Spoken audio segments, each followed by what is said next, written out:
Hi everyone, I'm Victoria and Spencer-Kibble from Hypnotherapy, and I help menopausal professionals who've suffered childhood trauma to help with their stress, anxiety and sleep without the need of medication. Now, I wanted to talk a little bit about childhood trauma tonight, just because people don't realise how much all our beliefs are made during our childhood.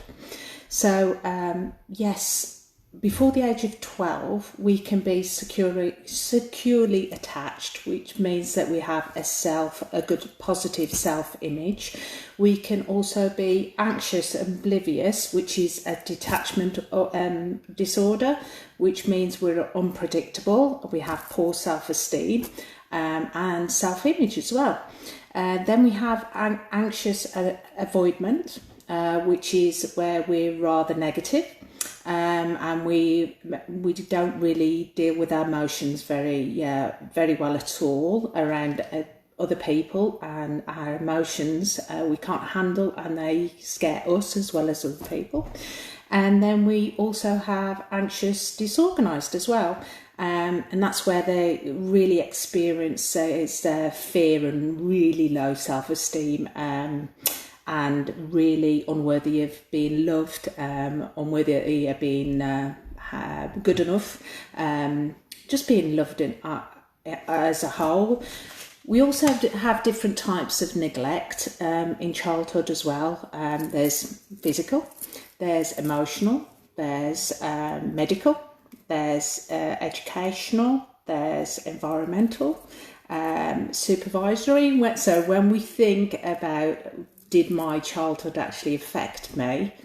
Yeah, there's always a little something that may have affected the way that we are today, good or bad, and also the different types of abuse as well, because yes, there's physical abuse, there's sexual abuse, there's neglect, there's emotional abuse, there's cultural abuse, there's financial abuse.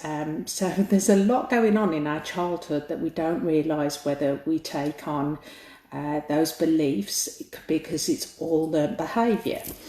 So tonight was just to talk about, really just take a look at yourself and think, is there anything that happened in my childhood that probably affects me today?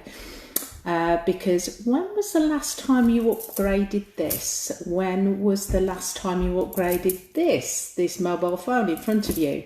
Now, it's quite scary that most of us upgrade our phones within the last 2 years, but we actually don't upgrade or service this. So this is controlling all of this and this, but we don't actually upgrade it or work with it. So if you'd like to work with me, please book a discovery call. In the comments below is a link to my Calendly link, and I'd love to help you with any problems, especially around stress, anxiety and sleep, because yes, childhood does account for a lot of our learned behaviour and our learned beliefs. So I'd love to work with you. So again, just tap the Calendly link below in the comments below, and let's see how we can celebrate our life going forward and make a difference. So I love what I do what I love, and I love the fact that I can inspire to achieve and achieve to inspire. Have a lovely evening, everyone. God bless. Go with the flow.